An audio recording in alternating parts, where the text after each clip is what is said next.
Dans l'outil de gestion de la narration, il est tout à fait possible, une fois qu'on a soit importé de l'audio, ou soit enregistré de l'audio, comme c'est le cas ici pour ma première diapositive, il est donc tout à fait possible d'éditer cet audio parce que ici, par exemple, j'ai un niveau sonore qui est un peu plus léger, un peu plus bas que le niveau sonore de la diapositive numéro 2, et il est important d'uniformiser finalement la hauteur de son de l'ensemble du module.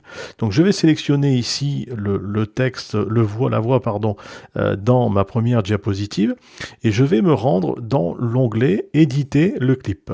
Donc je vais sélectionner cet onglet éditer le clip, et donc là j'ai une nouvelle fenêtre qui vient de s'ouvrir, et cette nouvelle fenêtre me permet de retrouver mon audio avec sa hauteur et puis également ses différents défauts s'il y en a.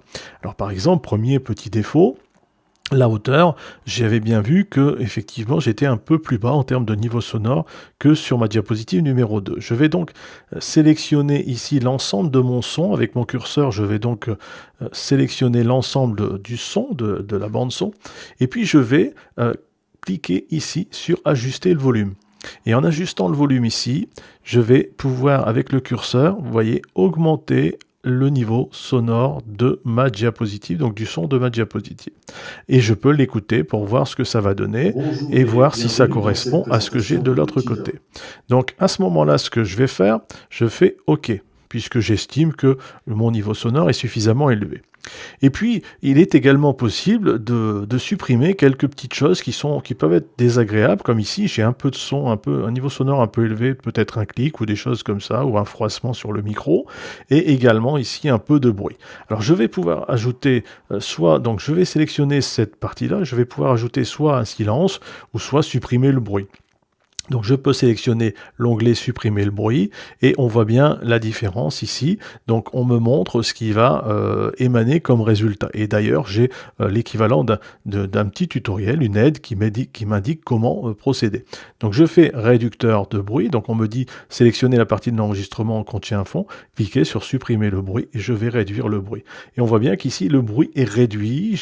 Par contre j'ai encore quelques petits clics qui sont assez désagréables, et donc qui eux bien sûr ne sont pas considérés comme du bruit et ne sont pas supprimés. À ce moment-là, je peux resélectionner cette partie-là, et puis je vais simplement non plus mettre du bruit, mais y ajouter un silence. Donc je vais cliquer ici, et là vous voyez que j'ai complètement réduit le bruit. Une fois que cela est fait, je vais pouvoir enregistrer mon son qui va revenir comme il a été édité à l'intérieur de ma diapositive. Je peux également mettre, si ça n'a pas été fait, par exemple, un peu de fondu en entrée ou en sortie de son. Par exemple, je vais sélectionner cette dernière partie ici, et j'aimerais bien que cette dernière partie finisse par un fondu. Je clique simplement ici sur fondu, et vous voyez que ça s'est adapté tout seul.